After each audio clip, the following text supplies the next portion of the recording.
कुछ लोग मानते हैं कि पढ़े हुए किसी भी टॉपिक को याद रखना सबके लिए आसान नहीं होता है, लेकिन यह बात सच नहीं है। याद रखने की कैपेसिटी गॉड गिफ्टेड नहीं होती है, इसे हम बढ़ा सकते हैं। तो आज हम इसी टॉपिक पर बात करने वाले हैं। आज का टॉपिक उन सभी स्टूडेंट्स को डेडिकेटेड है जिनकी सबसे बड़ी यही प्रॉब्लम होती है कि उन्हें पढ़ा हुआ कुछ भी याद नहीं रहता। वीडियो में लास्ट तक बने रहना। जो स्टूडेंट्स पहली बार हमें सुन रहे हैं उनको मेरा सुझाव है कि चैनल को सब्सक्राइब अवश्य कर लें, क्योंकि हम आपकी पढ़ाई से रिलेटेड हर एक समस्या का समाधान लेकर आ रहे हैं अपनी नेक्स्ट वीडियोज़ में। आपको जो भी समस्या है उसे आप कमेंट में ज़रूर बताएं, मैं उसका समाधान करने की पूरी कोशिश करूँगा। So guys, let's start. जहाँ मैं आपको 9 स्टेप्स ऐसे बताने वाला हूँ जिन्हें आपने अगर फॉलो किया तो आप किसी भी टॉपिक को बहुत अच्छे से लंबे समय तक याद रख सकोगे। ये तरीके आप अपने पास नोट भी कर सकते हैं। तो चलिए इन्हें अब स्टेप बाय स्टेप समझते हैं। तो लर्निंग का पहला स्टेप है मेक योर ओन नोट्स। अपने खुद के नोट्स बनाएं। सबसे पहला काम आपको यही करना है कि जिस टॉपिक को आपको याद करना है उसे आप स्वयं लिखें। अगर टॉपिक आपके टीचर द्वारा क्लास में लिखवाया गया है तो उसे आप घर पर पुनः लिखें। इससे आपको टॉपिक का कुछ पार्ट स्वतः याद हो जाएगा। इसके बाद दूसरा स्टेप है अरेंज गुड राइटिंग टूल्स, यानी अच्छे उपकरणों की व्यवस्था करें। लिखने से पहले ध्यान रहे कि आपकी नोटबुक के पेज अच्छे होने चाहिए। ऐसा इसलिए कि अच्छे पेज पर लिखते समय आपका ध्यान केंद्रित रहेगा तथा आपके पास पेन के साथ साथ स्केच पेन भी होना चाहिए किसी इम्पोर्टेंट वर्ड को हाईलाइट करने के लिए। ज़रूरत पड़ने पर वर्ड को हाईलाइट करने के लिए स्केल का प्रयोग भी करें। तो आइए अब बढ़ते हैं थर्ड स्टेप की तरफ। ऑलवेज राइट गुड राइटिंग, यानी हमेशा अच्छी राइटिंग में लिखें। यह एक साइकोलॉजिकल इफेक्ट होता है कि अच्छी चीज़ों को हम बार बार देखना पसंद करते हैं। खराब चीज़ कोई भी देखना नहीं चाहता। तो जितना ही आप अच्छा लिखेंगे, लिखते समय कई पेन्स का यूज करेंगे, उतना ही आपकी राइटिंग आपको अच्छी लगेगी। और जब आपको अपनी राइटिंग अच्छी लगेगी तो उसे बार बार देखने को मन करेगा। और जब बार बार देखोगे तो टॉपिक का कुछ पार्ट आपको स्वतः याद हो जाएगा।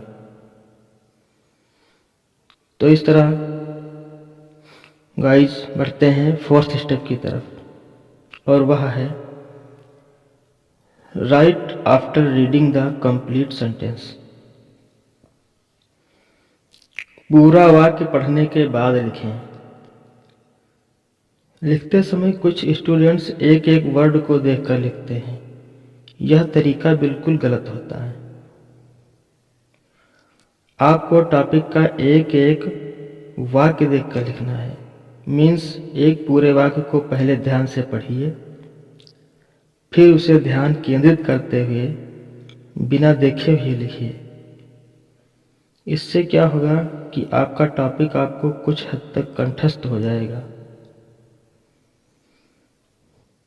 अब है पांचवा step, use a pencil while studying. पढ़ते समय पेंसिल का प्रयोग करें।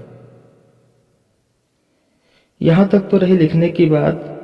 अब बात करते हैं पढ़ने की, कि किस तरह से पढ़ाई करें कि कोई भी टॉपिक हमें लंबे समय तक लाइफ टाइम के लिए याद हो जाए। जब भी पढ़ने बैठें तो आपके हाथ में पेंसिल ज़रूर होनी चाहिए।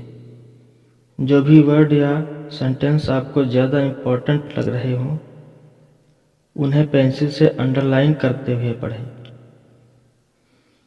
आपको याद करने में काफ़ी सरलता होगी।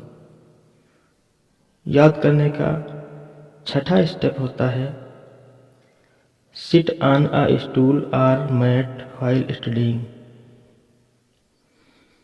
पढ़ते समय स्टूल या चटाई पर बैठें। अक्सर स्टूडेंट्स क्या करते हैं कि चेयर पर या बिस्तर पर पढ़ाई करने बैठ जाते हैं, जिससे कि उन्हें जल्दी ही नींद आने लगती है या उन पर आलस हावी होने लगता है। जब आप स्टूल पर या चटाई पर बैठकर पढ़ेंगे तो आपको नींद नहीं आएगी और आपका ध्यान पढ़ाई पर केंद्रित रहेगा। मुझे उम्मीद है कि आप लोगों को ये सारे स्टेप समझ में आ रहे होंगे। इसके बाद चलते हैं 7वें स्टेप की तरफ। Right in the evening and read same in the morning. शाम में लिखें और उसी को सुबह में पढ़ें। सो गाइज, अगर आपको सुबह पढ़ाई करने का फ़ायदा नहीं मालूम है तो हम बताते हैं आपको। यह स्टेप लर्निंग का सबसे महत्वपूर्ण पार्ट होता है। सुबह 3 बजे से 5 बजे तक का टाइम ब्रह्म मुहूर्त या उषा काल के नाम से जाना जाता है। इस टाइम आप जो भी पढ़ते हैं उसका 100% याद रहने का चांस बढ़ जाता है। अगर आपको पढ़ा हुआ याद नहीं रहता तो आप इस टाइम ज़रूर पढ़िए। अगर आपको सुबह उठने में प्रॉब्लम आती है तो मेरा एक वीडियो और देख लेना, जिसका लिंक मैंने नीचे डिस्क्रिप्शन में दे दिया है।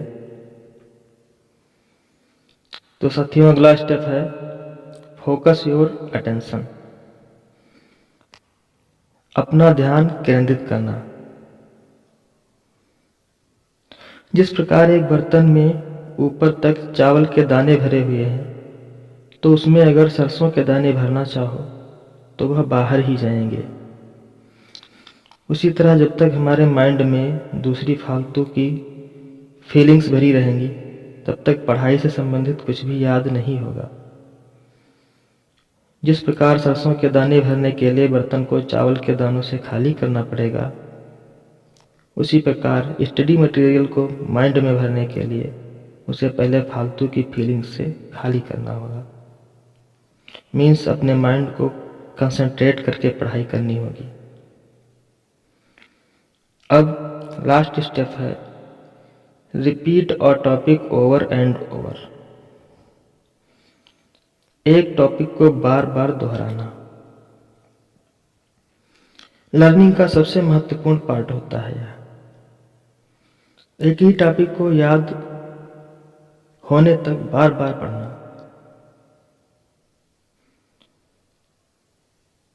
यानी कि पढ़ा हुआ टॉपिक अगर आप 24 घंटे के अंदर रिवाइज कर लेते हैं तो वह आपको 1 वीक यानी 1 सप्ताह तक याद रहता है।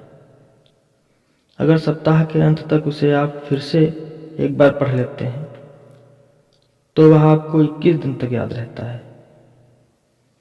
और 21 दिन के अंदर अगर एक बार आपने उसे फिर पढ़ लिया तो वह लाइफ टाइम के लिए आपको याद हो जाता है। सो गाइस, हमें उम्मीद है कि आपको पढ़ा हुआ याद करने का प्रोसेस ज़रूर समझ में आया होगा। मैं दावा करता हूँ अगर आपने ये 9 स्टेप्स फॉलो किया तो आज के बाद आपकी यह समस्या जड़ से खत्म होने वाली है।